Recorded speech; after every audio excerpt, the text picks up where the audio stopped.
আজকের প্রশ্ন, বাংলা সাহিত্যে প্রথম চরিত্রটির ব্যবহারকারী কে? জীবনানন্দ দাশ, প্রমোদ চৌধুরী, ঈশ্বরচন্দ্র বিদ্যাসাগর, আনোয়ার পাশা।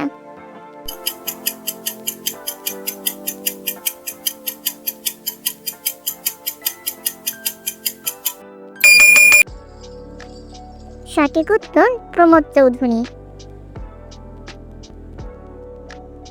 ধূমকেতু কোন কবির ছদ্মনাম? রবীন্দ্রনাথ ঠাকুর, দ্বিজেন্দ্রলাল রায়, কাজী নজরুল ইসলাম, প্রমোদ চৌধুরী।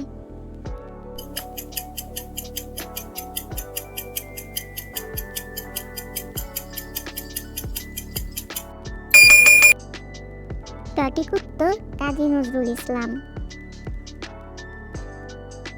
রবীন্দ্রনাথ ঠাকুরের লেখা প্রথম ছোট গল্প কোনটি? কাবুলিওয়ালা, দেনা পাওনা, পোস্টমাস্টার, ভিখারিনী।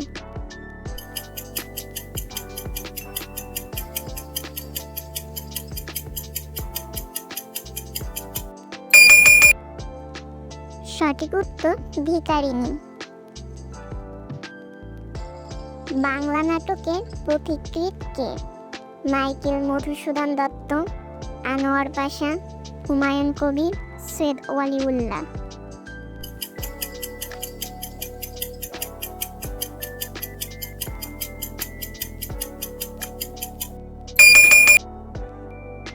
সঠিক উত্তর মাইকেল মধুসূদন দত্ত। কলকাতার প্রথম রঙ্গমঞ্চ তৈরি হয় কত সালে? 1752 সালে, 1753 সালে, 1754 সালে, 1755 সালে।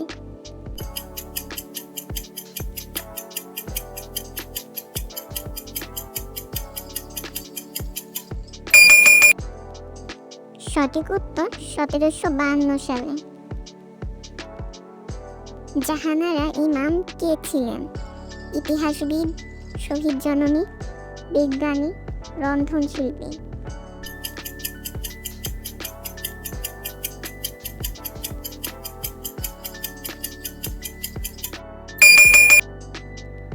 সঠিক উত্তর শহীদ জননী।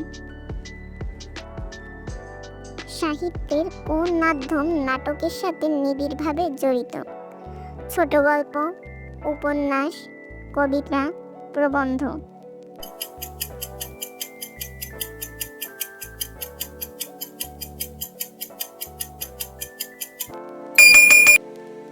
সঠিক উত্তর কবিতা। জীবন থেকে নেওয়া কার লেখা? মুনীর চৌধুরী, শামসুর রহমান, সৈয়দ মুস্তফা আলী, জহির রেহান।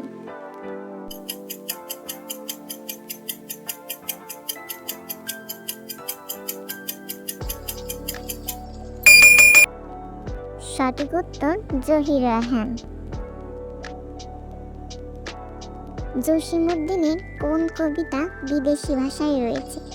সজন বাঁধিয়ার ঘাট, ঝিঝি পোকা, নকশি কাঁথার মাঠ, আলোর প্রত্যাশা।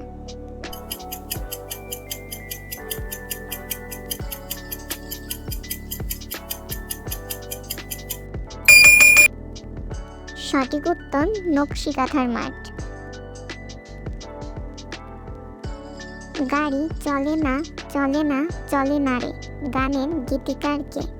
শাহ আব্দুল হামিদ, সঞ্জীব চৌধুরী, দশরথী রায়, আব্দুল মান্নান।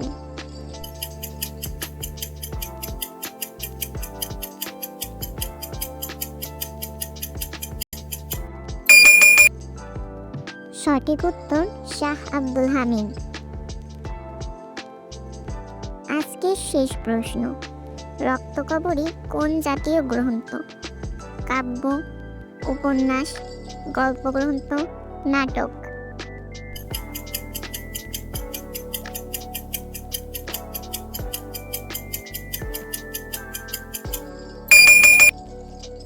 বন্ধুরা, সঠিক উত্তরটি কমেন্ট করে জানাও।